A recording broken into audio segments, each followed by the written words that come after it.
Bonjour à tous et aujourd'hui on se retrouve pour un nouveau débrief. Aujourd'hui on va débriefer donc le match entre la République tchèque et l'Angleterre, match qui se solde avec une victoire 1-0 des Three Lions. On parle de ça tout de suite. Juste avant que la vidéo commence, je compte sur toi vraiment pour t'abonner et liker, c'est vraiment important. Et puis nous on va directement commencer avec le sommaire que je t'affiche, tu peux le regarder tranquillement si tu ne l'as pas vu. Et nous on va commencer du coup avec le contexte et les compositions. Pour le contexte, concernant la République tchèque, c'est un contenu qui est très satisfaisant pour leurs supporters. On est une victoire 2-0 contre l'Écosse et un match nul contre la Croatie, donc c'est un bilan très bon pour cette équipe. On ne s'attendait pas forcément à l'avoir à un tel niveau pendant cet Euro. Finalement, ils nous ont un peu choqués en quelque sorte, surtout Chic, tout simplement, leur attaquant, leur star, leur vedette.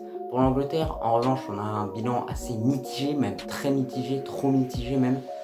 Voilà, on a une victoire contre la Croatie. Bon, les statistiques sont bonnes, 0 but encaissé, mais on a un match contre l'Écosse où ils n'ont pas été efficaces malheureusement, et ça leur a coûté du coup ce match qui, avant ce match, on ne savait pas s'ils pouvaient se qualifier ou pas, donc ils devaient gagner quand même ce match, et ce match avait quelque sorte une sorte d'enjeu pour la première place de ce groupe. Pour les compositions, pour la République tchèque, aucun changement sur la composition. Ils ont utilisé exactement la même composition qu'on contre la Croatie, donc pas grand chose à dire.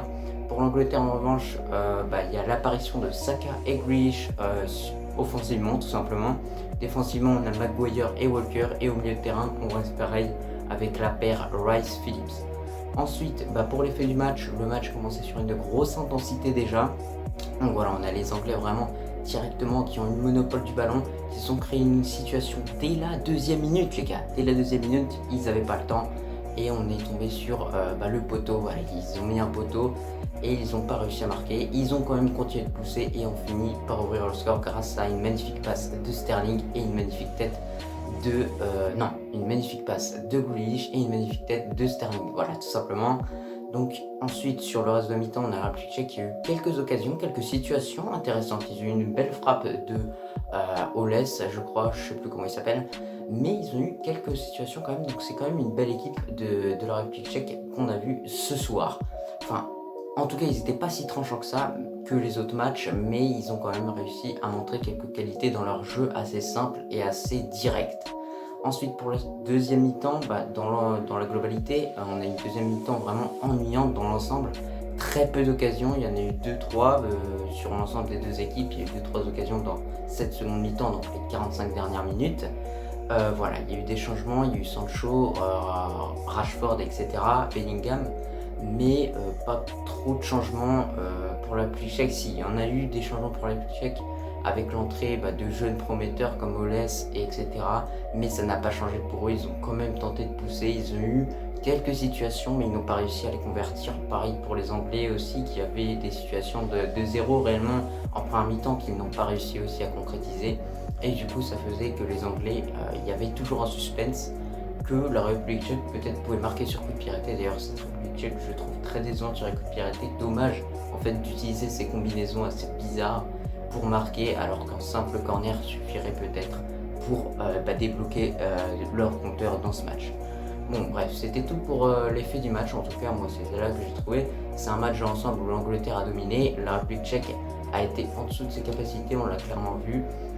Et puis voilà, maintenant pour l'analyse, ce qu'on peut analyser, c'est qu'on a une Angleterre qui a réalisé une très bonne première mi-temps, mais l'Angleterre sur la globalité du match n'a pas du tout été cohérente, et ça il faut le noter dans votre tête, les gars, ils n'ont pas du tout été cohérents, et ça s'est vu clairement parce que ils ont fait une bonne première mi-temps, mais une mauvaise deuxième mi-temps, une deuxième mi-temps mitigée vraiment, et à chaque fois c'est le même cas de figure qui arrive à cette équipe, une bonne première mi-temps et une deuxième moins réussie, et ça, quand tu joues l'Euro et quand tu as un huitième de finale, ça ne pardonne pas.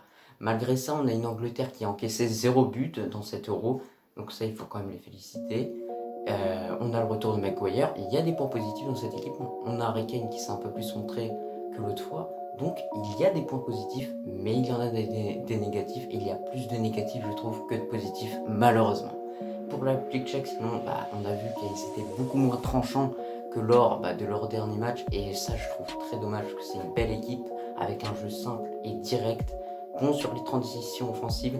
Malheureusement ils n'ont pas pu profiter de leur star, de leur vedette Chic, qui a été ceinturé par le duo Rice-Phillips. Clairement, on l'a clairement vu, ils les ont ceinturés, Ils ont ceinturé Chic comme jamais et Darida. Voilà, Darida sorti tôt en match.